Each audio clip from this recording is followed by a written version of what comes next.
So guys, ngayong araw na ito magluluto tayo ng sotanghon. So piniprepare ko na yung pinakuloang manok kasi ito yung isasawag natin. So hinihimay ko na, kaya samahan nyo kami.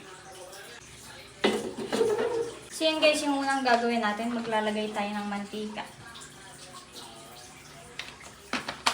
So unahin natin yung bawang guys.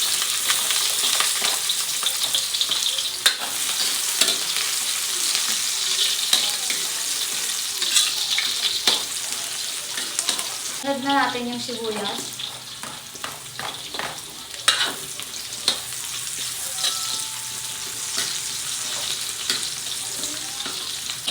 So guys, ilalagay na natin yung isasahog natin, which is etong hinimay natin ng manok.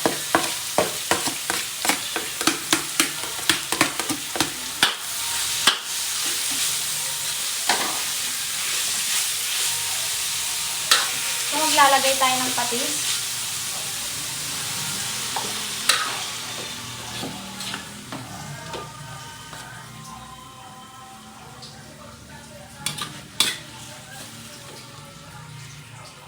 Ilalagay na natin yung atsuete, yung pampakulay ng ating sotanghon.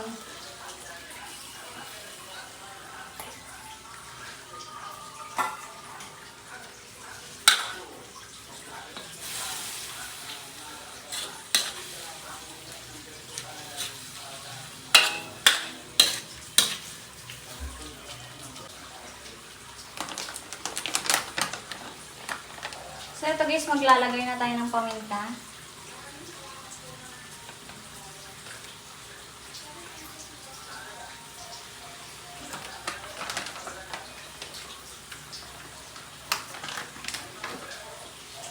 Susunod natin dito sa sabaw.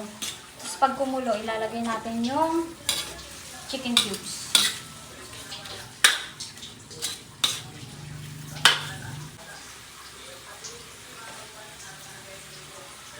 Ito guys, yung pinagpakuluan namin ng manok, yung ilalagay namin sa sabaw guys.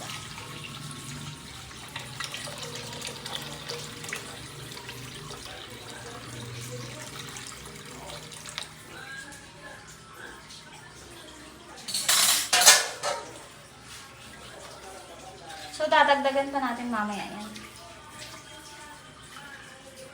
Ayan guys, at dahil nakulo na siya, ilagay na natin yung kulina sarap, yung seasoning.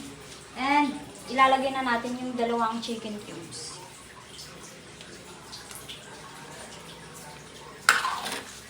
Okay. So, ilagay na natin yung guys, dahon sibuyas.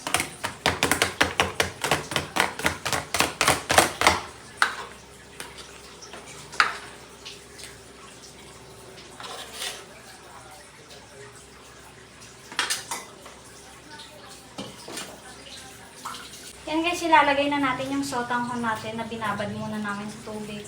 Tsaka ginupit-gupit.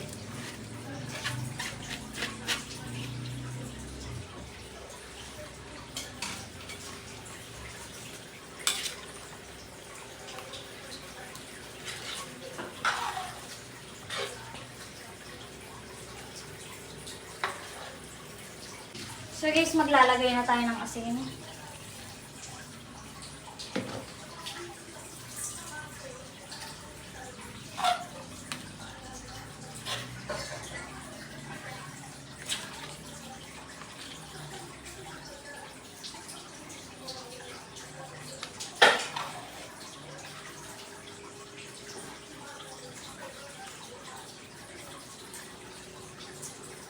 So yun guys, luto na yung ating sotanghon. Kaya naman huwag nyo kalimutan mag-like, share, and subscribe.